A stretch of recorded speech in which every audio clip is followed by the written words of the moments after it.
किताब के बारे में। ये किताब हमारे समय के सबसे बड़े इनोवेटर और सक्सेसफुल बिजनेसमैन की जिंदगी के बारे में बताती है। इसमें बिल गेट्स की जिंदगी से जुड़ी कई सारी घटनाओं का जिक्र है और साथ ही ये भी हम सीखने को मिलता है कि अगर हम दुनिया का सबसे अमीर आदमी बनना चाहते हैं तो ये नामुमकिन नहीं है। ये किताब किस किस को पढ़नी चाहिए? हर वो इंसान जो जिंदगी में कुछ बड़ा अचीव करना चाहता है, उसे ये किताब जरूर पढ़नी चाहिए। इसमें बिल गेट्स की स्टोरी है जो आपको अपने गोल्स अचीव करने की दिशा में पहला कदम उठाने के लिए इंस्पायर करेगी।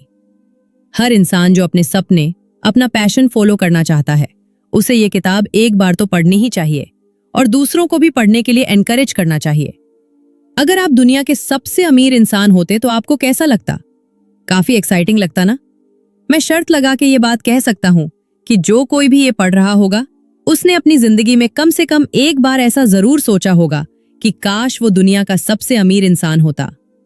ये वो सपना है जो ज्यादातर लोग देखते हैं, पर उनमें से कितने लोगों का सपना पूरा होता है? एक ऐसे आदमी को तो हम जानते हैं जिसने अपना अमीर बनने का सपना बहुत कम उम्र में ही पूरा कर लिया था।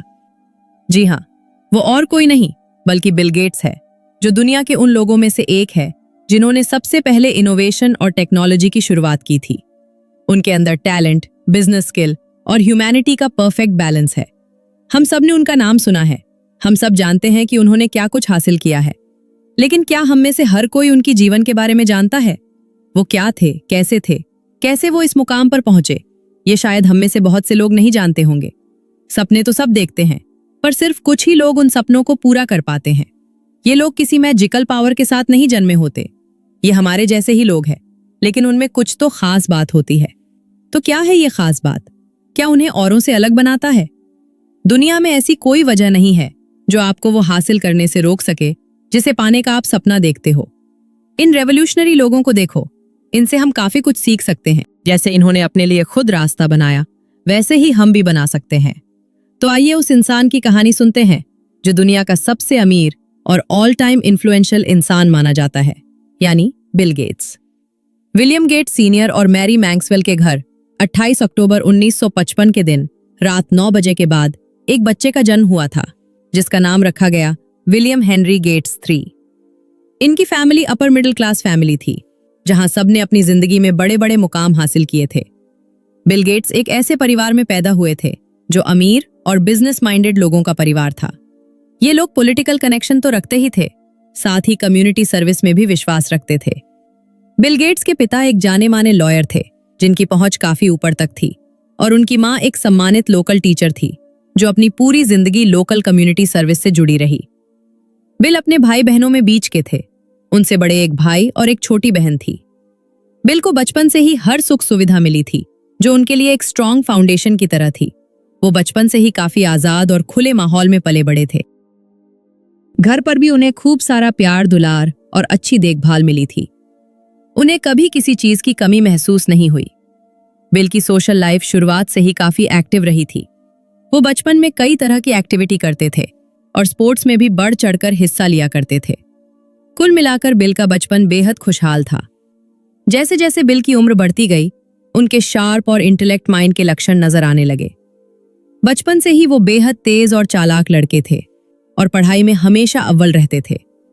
हालांकि रेगुलर स्कूल सिस्टम उन्हें कभी खास पसंद नहीं आया। उन्हें सिंपल पढ़ाई में उतना इंटरेस्ट नहीं था। वो बड़ी जल्दी बोर हो जाते थे, इसलिए कोई भी चीज उन्हें ज्यादा देर तक बांध कर नहीं रख पाती थी। धीरे धीरे उनकी फ्रस्ट्रेशन उनके व्यवहार में भी झलकने लगी थी। एक बार बिल जब 12 साल के थे, जो उनके पिता गेट्स सीनियर ने उनके मुंह पर पानी फेंक कर मारा था, क्योंकि बिल अपनी मां से बुरी तरह झगड़ पड़े थे। तब उनके पेरेंट्स ने उनके इस गुस्से और बदले व्यवहार की जड़ तक पहुंचने की ठानी और उन्हें एक काउंसलर के पास लेकर गए कि वो बिल की इस समस्या का कोई उचित समाधान निकाल सके। उन्हें पता चला कि बिल एक बेहद टैलेंटेड लड़का है, जिसे अपना टैलेंट बाहर निकालने का मौका नहीं मिल पा रहा। इसलिए उसे एक स्पेशल स्कूल की जरूरत थी, जहां उसे सही डायरेक्शन और गाइडेंस मिल सके। और इस तरह 13 साल के बिल गेट्स को सिएटल लेकसाइड स्कूल भेज दिया गया, जो खास उनकी तरह के बच्चों के लिए बना था। लेकसाइड में एक काफी मुश्किल स्टडी प्रोग्राम रखा गया था, जिसमें बाकी स्कूलों के मुकाबले डिफिकल्टी के लेवल काफी ज्यादा थे, और साथ ही यहाँ बच्चों को पूरी फ्रीडम दी जाती थी ताकि वो अपना टैलेंट एक्सप्लोर कर सके। लेक साइड स्कूल में बिल गेट्स जैसे और भी लोग थे। यहाँ आकर बिल को बहुत अच्छा लग रहा था, क्योंकि उन्हें यहाँ अपने जैसे लोग मिल गए थे जिनके साथ वो इंटरैक्ट कर सकते थे और अपने दिमाग को चैलेंज करने के मौके ढूंढ सकते थे। ये स्कूल बिल की लाइफ का एक टर्निंग पॉइंट साबित हुआ, क्योंकि यही वो जगह थी जहां उन्हें अपना असली पैशन पता चला और वो उन लोगों से मिले जो आगे चलकर उनके फ्यूचर प्रोजेक्ट के पार्टनर बने। लेक साइड स्कूल में बिल पॉल एलन से मिले, जो बाद में जाकर माइक्रोसॉफ्ट में उनके बिजनेस पार्टनर बने। इसके अलावा बिल की दोस्ती कई और लोगों के साथ भी हुई, जो फ्यूचर में उनकी कंपनी माइक्रोसॉफ्ट के पहले एम्प्लॉय बने। यही वो जगह थी जहां बिल का पहली बार कंप्यूटर से परिचय हुआ, जो बाद में उनका पहला और आखिरी प्यार बना। उन दिनों कंप्यूटर काफी महंगे हुआ करते थे, इसलिए साइड लेक स्कूल वालों के लिए कंप्यूटर खरीदना बस की बात नहीं थी। हालांकि उन्होंने एक कंपनी से एक कंप्यूटर टर्मिनल लिंक खरीद लिया था ताकि स्टूडेंट कंप्यूटर सीख सके। इस तरह से उन्हें असल में कंप्यूटर खरीदना भी नहीं पड़ा और स्टूडेंट्स को कंप्यूटर सीखने का मौका भी मिल गया। यही वो वक्त था जब बिल गेट्स और उनके दोस्तों को पहली बार कंप्यूटर देखने और सीखने का मौका मिला। बस फिर क्या था, वो लोग रात रात भर बैठकर कंप्यूटर के हर एक पहलू से वाकिफ होने की कोशिश करते। कंप्यूटर का उन्हें ऐसा नशा चढ़ा कि बिल और उनके दोस्तों ने कंप्यूटर पर वो सारे घंटे खर्च कर दिए जो कंपनी ने स्कूल वालों को दिए थे। नतीजा ये हुआ कि कंपनी वालों ने स्कूल को लिंक टर्मिनल देना बंद। पर जल्दी ही बिल गेट्स को कंप्यूटर सीखने का एक और मौका मिला। 1968 में सिएटल में एक कंप्यूटर सेंटर कॉरपोरेशन बनाया गया और वहां के ओनर का बेटा लेक साइड स्कूल में पढ़ रहा था, जिसकी वजह से स्कूल को दोबारा लिंक टर्मिनल मिल गया। गेट्स और उनके गैंग पूरे पैशन के साथ कंप्यूटर सीखने में जुट गए। हालांकि इसकी वजह से कंप्यूटर सेंटर कॉरपोरेशन को काफी दिक्कत आने लगी, क्योंकि सिस्टम बार बार क्रैश हो रहा था। और सबसे बड़ी बात यह थी कि बिल और उनके इस हैकर गैंग ने कंप्यूटर का सिक्योरिटी सिस्टम तोड़ डाला था। सिर्फ इतना ही नहीं, वो लोग उन फाइल्स में भी छेड़छाड़ करते थे जो स्कूल स्टूडेंट्स के लॉगिन के समय का रिकॉर्ड रखती थी। कंपनी को उनका यह कारनामा जरा भी पसंद नहीं आया और उन्होंने बिल और उनके दोस्तों का कई हफ्तों तक कंप्यूटर सीखना बैन कर दिया। बिल गेट्स की जिंदगी के ये वो सुनहरे दिन थे जब बिल गेट्स और उनके दोस्तों पर कंप्यूटर सीखने का पैशन था, जिसके चक्कर में उनकी क्लास भी मिस हो जाती थी और असाइनमेंट भी देर से सबमिट होते थे। ये पूरा ग्रुप प्रोग्रामिंग का दीवाना था और उन्हें अपना पैशन मिल गया था। बिल गेट्स और पॉल एलन अपनी कंप्यूटर स्किल अब असली दुनिया में अप्लाई करने को बेचैन हो रहे थे, जिसके लिए उन्होंने 1968 में the lake side programmers group बनाया। अपने पहले मौके के लिए उन्हें ज्यादा हाथ पैर नहीं मारने पड़े। बदकिस्मती से कंप्यूटर सेंटर कॉरपोरेशन काफी प्रॉब्लम में चल रहा था, क्योंकि उनके साथ ठीक वही चीज हो रही थी जिसकी वजह से उन्होंने लेक साइड प्रोग्रामर्स को बैन किया था। उनका सिस्टम बार बार क्रैश हो जाता था और कंप्यूटर की सिक्योरिटी भी काफी कमजोर थी। कंपनी इन स्टूडेंट्स को हायर कर लिया और उन्हें सिस्टम में बग्स का पता लगाने को कहा। बदले में कंपनी ने उन्हें वो एक चीज दी जिसकी बिल और उनके गैंग को बहुत जरूरत थी, यानी unlimited computer time. Computer centre corporation की मदद के बदले में लेक साइड प्रोग्रामर्स के ग्रुप को कंप्यूटर पर अनलिमिटेड टाइम मिला और इसके कारण इस ग्रुप को अपनी स्किल निखारने का जो मौका मिला, उसकी वजह से बाद में उन्हें माइक्रोसॉफ्ट डेवलप करने में काफी मदद मिली। फिर जल्द ही उन्हें एक और मौका, और ये मौका उन्हें इंफॉर्मेशन साइंस इंक ने दिया। वो चाहते थे कि लेक साइड प्रोग्रामर्स उनके लिए एक पेरोल प्रोग्राम लिखे। ये पहला ऐसा मौका था जहां इन प्रोग्रामर्स को काम के साथ साथ पैसे भी मिल रहे थे। हालांकि आईएसआई के साथ डील करने के लिए यह जरूरी था कि उनकी कंपनी एक लेजिटिमेट यानी मान्यता प्राप्त कंपनी बनना जरूरी था। और तब बिल गेट्स और पॉल एलन ने ट्राफो डेटा नाम से अपनी पहली कंपनी खोली और ये कंपनी बिल गेट्स के कॉलेज जाने तक बनी रही। अपने सॉफ्टवेयर के साथ हर कंप्यूटर के लिए उन्हें पैसे मिल रहे थे। इस बिजनेस वेंचर से उन्होंने करीब $20,000 कमाए। लेक साइड में अपने शुरुआत सालों में ही गेट्स को लेक स्कूल ने एक जॉब ऑफर की, जहां उन्हें स्कूल के लिए एक शेड्यूलिंग सिस्टम बनाना था। गेट्स और पॉल ने अपने ये शुरुआत साल स्कूल के लिए सॉफ्टवेयर डेवलप करने में गुजारे। अपने सीनियर सालों में भी वो लोग ऐसे मौकों की तलाश में रहते थे जहां उनकी स्किल्स भी इंप्रूव हो सके और साथ में कमाई भी हो जाए। जल्दी ही उन्होंने लेक साइड स्कूल के लिए एक शेड्यूलिंग प्रोग्राम बना लिया। फिर सीनियर सालों में TRW ने उन्हें कांटेक्ट किया, क्योंकि ये कंपनी भी कंप्यूटर सेंटर की तरह ही अपने कंप्यूटर में कुछ इश्यूज फेस कर रही थी। तब पहली बार बिल और पॉल को एक ऑफिशियल जिम्मेदारी मिली कि वो सिस्टम में बग्स ढूंढकर उसे फिक्स करे, और इसीलिए बिल और पॉल को पहली बार खुद की एक सॉफ्टवेयर कंपनी खोलने का आइडिया आया। लेकसाइड स्कूल में सीनियर साल पूरे करते ही बिल को कॉलेज जाने का मौका मिला। उन्होंने अपने एसएटी में 1590 का स्कोर किया था, जो कि एक परफेक्ट स्कोर माना जाता था। उनकी जिंदगी का एक नया पन्ना खुलने जा रहा था। उन्होंने हार्वर्ड जाने की तैयारी शुरू कर दी। गेट्स को तब तक कोई आइडिया नहीं था कि वो हार्वर्ड जाकर क्या पढ़ेंगे, पर उन्हें अपने जैसे लोगों की कंपनी पसंद थी। अभी उन्होंने कुछ तय नहीं किया कि वो क्या सब्जेक्ट लेंगे, इसलिए उन्होंने प्री लॉ में एडमिशन ले लिया। हार्वर्ड के अपने फर्स्ट ईयर में उन्होंने बेसिक कोर्स लिए थे, सिवाय मैथ्स प्रोग्राम के। उन्होंने एडवांस्ड मैथ्स प्रोग्राम चूज किया क्योंकि गेट्स मैथ्स में जीनियस थे। जैसा कि जाहिर था, हार्वर्ड में भी बिल की काफी बढ़िया परफॉर्मेंस रही, पर वो खुश नहीं थे। कहीं ना कहीं उन्हें हमेशा यही महसूस होता था जैसे कोई कमी है, जैसे वो कुछ मिस कर रहे हैं। फिर एक दिन उन्होंने हार्वर्ड का कंप्यूटर रूम देखा। उन्हें ऐसा लगा जैसे उन्हें अपना बरसों का खोया खजाना मिल गया हो। वो अपने सामने दोबारा कंप्यूटर देखकर एकदम पैशनेट हो गए थे। इस दौरान बिल गेट्स और पॉल एलन हमेशा एक दूसरे के टच में रहे और अपने फ्यूचर प्लान्स की बातें किया करते थे। दोनों मिलकर एक दिन एक कंपनी खोलना चाहते थे। कॉलेज के फर्स्ट ईयर में दोनों ने तय किया कि एलन अब उनके कहीं आसपास ही रहेंगे, ताकि दोनों मिलकर अपने फ्यूचर प्लान पर चर्चा कर सके। पॉल एलन तब Washington university college drop out थे। एलन गेट्स के पास बोस्टन चले आए। उन्हीं दिनों गर्मियों की बात थी। दोनों को हनीवेल में जॉब मिली। अब एलन ने गेट्स को खुद की सॉफ्टवेयर कंपनी स्टार्ट करने के लिए जोर देना शुरू कर दिया था, पर गेट्स को कॉलेज जाना और कॉलेज लाइफ पसंद थी और वो अपनी पढ़ाई बीच में नहीं छोड़ना चाहते थे। उन्हें अपने जैसे लोगों के साथ वक्त बिताना और पढ़ाई करना पसंद था। कुल मिलाकर बिल अभी कॉलेज छोड़ने के मूड में नहीं थे, लेकिन उन्हें नहीं पता था कि जल्द ही उनकी जिंदगी में एक नया मोड़ आने वाला है। वो एक आम सा दिन था, पर कुछ ऐसा हुआ था जिसने पॉल एलन को बेहद एक्साइटेड कर दिया था। वो सीधा बिल गेट्स के हॉस्टल की तरफ भागा। उसके हाथ में एक पॉपुलर इलेक्ट्रॉनिक्स मैगजीन की कॉपी थी, जिसके कवर पर आल्टेयर की फोटो छपी थी। नीचे कैप्शन लिखा था, world's first micro computer kit to rival commercial models. Bill और पॉल के लिए यह खबर बेहद सनसनीखेज थी। दोनों समझ गए थे कि ऐसा मौका बार बार हाथ नहीं आता। उन्हें पता था मार्केट में इस तरह के कंप्यूटर्स की बाढ़ आने वाली है, जिनके लिए सॉफ्टवेयर की जरूरत पड़ेगी। ये उनके लिए एक सुनहरा अवसर था।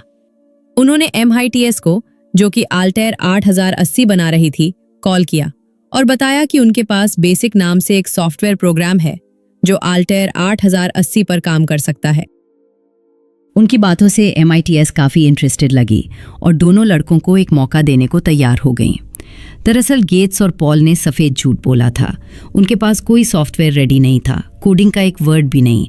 उनके पास सिर्फ के मौका था जहां उन्हें खुद को प्रूव करना था। दोनों दिन रात मेहनत करके एक ऐसा बेसिक प्रोग्राम बनाने में जुट गए जिसे वो MITS को प्रेजेंट कर सके। कोडिंग का काम बिल ने संभाला, जबकि पॉल एक सिमुलेशन पर काम कर रहे थे ताकि उनका कोड ऑल्टेयर पर काम कर सके। ऑल्टेयर पर काम करना तो दूर, दोनों ने ऑल्टेयर पहले कभी देखा तक नहीं था। इलॉन स्कूल कंप्यूटर्स पर काम कर चुके थे। वो आज पहली बार ऑल्टेयर पर सिमुलेशन चलाने जा रहे थे, जो उन्हें MITS के आगे चलाकर दिखाना था। कोड को तैयार होने में 10 हफ्ते लगे। MITS को प्रेजेंटेशन देने के लिए इलॉन एयर ट्रैवल करके आए। कई सारी चीज़ें थी जो गलत हो सकती थी, जैसे कि अगर कोड में फॉल्ट निकला तो, अगर प्रेजेंटेशन फेल हुई तो, अगर सिमुलेशन पर ऑल्टेयर के साथ कंपैटिबल नहीं हुई तो। ऐसे कई डर उन इलॉन और गेट्स के माइंड में थे, लेकिन उनका ये सॉफ्टवेयर बहुत सक्सेसफुल रहा। हर चीज़ उनकी प्लानिंग के हिसाब से रही और MITS ने बेसिक सॉफ्टवेयर के राइट्स खरीदने की इच्छा जाहिर की। यही वो पल था जब गेट्स को एहसास हुआ कि सॉफ्टवेयर इंडस्ट्री में एक बड़ा भूचाल आने वाला है। वक्त की अहमियत और दुनिया की ज़रूरतों को समझते हुए गेट्स ने एलॉन के नक्शे कदम पर चलते हुए कॉलेज की पढ़ाई बीच में छोड़ने का फैसला कर लिया और इस तरह माइक्रोसॉफ्ट की शुरुआत हुई। बिल गेट्स ने जब कॉलेज छोड़ने का फैसला लिया तो उनके पेरेंट्स बड़े परेशान हुए। उनकी दिली इच्छा थी कि बिल लॉ की पढ़ाई पूरी करके अपने पिता की तरह एक लॉयर बने, लेकिन बिल के पक्के इरादे देखकर उन्होंने उसे अपने सपने पूरे करने की मंजूरी दे दी। बाद में बिल गेट्स ने कई बार इस बात का जिक्र किया कि उन्हें कॉलेज लाइफ पसंद थी और वो किसी को भी पढ़ाई बीच में छोड़ने की सलाह नहीं देंगे, लेकिन उन्होंने ये मजबूरी में किया क्योंकि ये उस वक्त के हिसाब से लिया गया एक बेहतरीन फैसला था।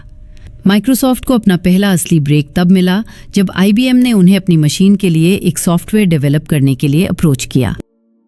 इससे पहले माइक्रोसॉफ्ट एक छोटी सी कंपनी थी, पर इस ब्रेक के बाद उनके साथ कई बड़ी बड़ी चीज़ें होनी शुरू हो गईं। उन्होंने IBM के लिए MS-DOS डिज़ाइन किया। यही वो वक्त था जब उनके एक सफल बिजनेसमैन होने की झलक मिलनी शुरू हो गई थी। MS-DOS का सारा सॉफ्टवेयर बेचने और उन्हें सॉफ्टवेयर की ओनरशिप देने के बजाय माइक्रोसॉफ्ट ने उन्हें ये सॉफ्टवेयर यूज़ करने का लाइसेंस दे दिया और इस तरह सॉफ्टवेयर की ओनरशिप अपने पास ही रखी। IBM के हर कंप्यूटर की सेल पर माइक्रोसॉफ्ट को अपने सॉफ्टवेयर का कमीशन मिला जो IBM के कंप्यूटर्स पर इंस्टॉल किया गया था। बिल का ये ब्रिलियंट आइडिया बाद में काफ़ी काम का साबित हुआ जब 80 के दौर में सॉफ्टवेयर इंडस्ट्री में एक बड़ा उछाल आया। उन्होंने IBM के कॉम्पिटिटर्स को भी MS-DOS यूज़ करने का लाइसेंस दे दिया। ये एक ऐसी डील थी जिसने इतनी कम उम्र में ही बिल गेट्स की किस्मत चमका दी थी। माइक्रोसॉफ्ट अभी सफलता की ऊंचाइयों पर पहुंची थी कि एक दुखद घटना घटी। पॉल एलोन को हॉस्किन यानी ब्लड कैंसर की बीमारी हो गई थी। वो बहुत बीमार पड़ गए थे। माइक्रोसॉफ्ट की पूरी जिम्मेदारी अब बिल गेट्स पर थी। अब वो ही कंपनी के इकलौते रिप्रेजेंटेटिव थे। लेकिन कोई भी मुसीबत बिल को अपने सपने पूरा करने से नहीं रोक सकती थी। वो मेहनत से लगातार अपना काम करते रहे। 1985 में उन्होंने माइक्रोसॉफ्ट विंडोज़ का फर्स्ट एडिशन लॉन्च किया। ये वो फाउंडेशन थी जिस पर अगले 20 सालों तक पर्सनल कंप्यूटर्स चलते रहे। माइक्रोसॉफ्ट के लिए ये बेहद अहम अचीवमेंट थी। इसके बाद बिल गेट्स ने डिसाइड किया कि वो माइक्रोसॉफ्ट पब्लिक बनाएंगे। 1986 में अगले साल माइक्रोसॉफ्ट का एक शेयर $21 के करीब पहुंच गया। बिल के पास माइक्रोसॉफ्ट के 45% शेयर थे और बाकी बेचे जा चुके थे। इससे उन्हें पहले $1 मिलियन की कमाई हुई। हालांकि अपनी दौलत का एक बड़ा हिस्सा उन्होंने अपने 45% से कमाया। माइक्रोसॉफ्ट का पब्लिक होना काफ़ी सराहा गया। 1986 में बिल गेट्स की नेटवर्थ थी $350 मिलियन और अगले साल सिर्फ 31 साल की उम्र में वो दुनिया में सबसे कम उम्र के बिलियनियर बन गए थे और आने वाले 8 सालों में यानी 39 की उम्र में दुनिया के सबसे अमीर आदमी का टाइटल उनके नाम हो गया था। वो 2000 तक कंपनी के CEO के तौर पर बने रहे। हालांकि फिर उन्होंने अपनी पोजीशन छोड़ने का फैसला कर लिया। उनके बाद स्टीव बाल्मर CEO बने जो हार्वर्ड में उनके रूममेट थे। बिल चीफ सॉफ्टवेयर आर्किटेक्ट के तौर पर काम करते रहे। हालांकि आने वाले 6 सालों में बिल को एहसास हुआ कि अब कुछ अलग चीज़ों पर फोकस किया जाए। उन्हें एहसास हुआ कि उन्हें सोसाइटी लौटाना चाहिए जो उन्हें मिला था। बिल ने अब सोशल वर्क से जुड़े वेंचर्स पर ज़्यादा फोकस करना शुरू किया और इस तरह 2000 में बिल और मेलिंडा गेट्स फाउंडेशन की शुरुआत हुई, ठीक उसी वक्त जब बिल गेट्स माइक्रोसॉफ्ट के CEO की पोस्ट छोड़ रहे थे। 2008 के आते आते बिल गेट्स की माइक्रोसॉफ्ट में फुल टाइम के बजाय पार्ट टाइम इन्वॉल्वमेंट होने लगी थी। वो और उनकी वाइफ लगातार अपने प्रयासों से इस दुनिया को और भी बेहतर बनाने की दिशा में काम कर रहे थे। उनकी फाउंडेशन गरीबों, बीमारों और बेसहारा लोगों की मदद के लिए काम करती थी। बिल और मेलिंडा अमेरिका के प्रति अपना फर्ज समझते हुए देश के एजुकेशन सिस्टम की बेहतरी के लिए भी कोशिश कर रहे थे और अपना योगदान दे रहे थे। बिल गेट्स ने अपनी पर्सनल कमाई का काफ़ी बड़ा हिस्सा सोशल वर्क पर खर्च किया है। 2014 में सत्य नडेला को चीफ एग्जीक्यूटिव बनाकर बिल गेट्स ने डिसाइड किया कि वो अब चेयरमैन की पोस्ट और माइक्रोसॉफ्ट में अपना एक्टिव रोल दोनों छोड़ देंगे। हालांकि माइक्रोसॉफ्ट के फाउंडर और टेक्नोलॉजी एडवाइज़र के तौर पर उनकी पोजीशन हमेशा बरकरार रहेगी। तब से लेकर आज तक बिल गेट्स अपने बिल और मेलिंडा गेट्स फाउंडेशन के जरिए समाज के ज़रूरतमंद लोगों की मदद करते आ रहे हैं, जो कि पूरी दुनिया में सबसे बड़ा चैरिटेबल ऑर्गेनाइजेशन ट्रस्ट है। आज भी जब दुनिया एक बड़ी महामारी और लॉकडाउन से जूझ रही है, बिल गेट्स की फाउंडेशन दुनिया भर में ज़रूरतमंदों की मदद के लिए प्रयास कर रही है। बिल गेट्स ने अपने काम से दिखा दिया है कि वो दुनिया के सबसे अमीर ही नहीं बल्कि सबसे दिलदार आदमी भी है। वो चाहते तो अपनी सारी कमाई सिर्फ अपने परिवार और अपने लिए रख सकते थे। उन्हें कोई कुछ नहीं बोल सकता था। आखिर वो अपने पैसे का जो चाहे करे। लेकिन इसके बावजूद उन्होंने लोगों का दुख अपना दुख समझते हुए उनकी भलाई का बीड़ा उठाया। उन्होंने न सिर्फ ढेर सारा पैसा कमाया बल्कि गरीबों और समाज के पिछड़े वर्ग को सहारा देकर अपनी जिम्मेदारी भी बखूबी निभाई है। तो ये थी दुनिया के सबसे मशहूर और सक्सेसफुल इनोवेटर और टेक्नोलॉजिकल संत की कहानी, जिनके अंदर बिजनेस करने का हुनर भी था। ऐसे इंसान बड़े मुश्किल से मिलते हैं जिनके अंदर इतने गुण, इतनी अच्छाइयाँ हों। लेकिन अगर बात सर्वगुण संपन्न होने की है तो बिल गेट्स इसका एक बेहतरीन उदाहरण है। वो बेहद बुद्धिमान और मैथ्स के जीनियस थे। उनके अंदर बिजनेस करने की काबिलियत मौजूद थी और साथ ही उनके अंदर अपने सपनों को पूरा करने के लिए मेहनत करने का भी जज्बा था। उनके शुरुआत दिनों के स्ट्रगल, रात रात भर जागकर मेहनत करना और कोडिंग पर फोकस, इन सब चीज़ों ने उनके विशाल फ्यूचर एम्पायर की नींव रखी थी। और सबसे बड़ी बात तो ये कि उनके अंदर सही वक्त पर सही फैसला लेने की समझ थी और जहाँ ज़रूरत होती वो रिस्क लेने से भी नहीं डरते थे। और वो ये भी जानते थे कि कहाँ अपने कदम पीछे खींचने हैं और कंपनी की भलाई के लिए कभी कभी दूसरों को भी मौका देना चाहिए। सबसे बड़ी बात तो ये थी कि सफलता की इन ऊंचाइयों पर पहुंचने के बावजूद वो ज़मीन से जुड़े रहें और अपनी इंसानियत नहीं भूले। उन्होंने बिना लालच के या किसी निजी स्वार्थ के लोगों की भलाई की, क्योंकि वो जानते हैं कि पैसा ही सब कुछ नहीं होता। तो इस स्टोरी से हमें क्या सीख मिली? बेशक इसने हमें ये सिखाया कि कैसे दुनिया का सबसे अमीर आदमी बन सकते हैं और अपने सपने पूरा कर सकते हैं, पर साथ ही ये स्टोरी हमें बिल गेट्स की तरह एक बड़े दिलवाला इंसान बनना भी सिखाती है। अब जबकि हमारे पास सारी जानकारी है तो ये हम पर डिपेंड करता है कि हमें लाइफ में क्या करना है। हम इसे सिर्फ एक अच्छी कहानी समझकर एंजॉय करें और फिर भूल जाएं, या फिर आज और अभी से अपने सपने पूरे करने में जुट जाएं। मर्जी आपकी है, आप जो चाहें कर सकते हैं।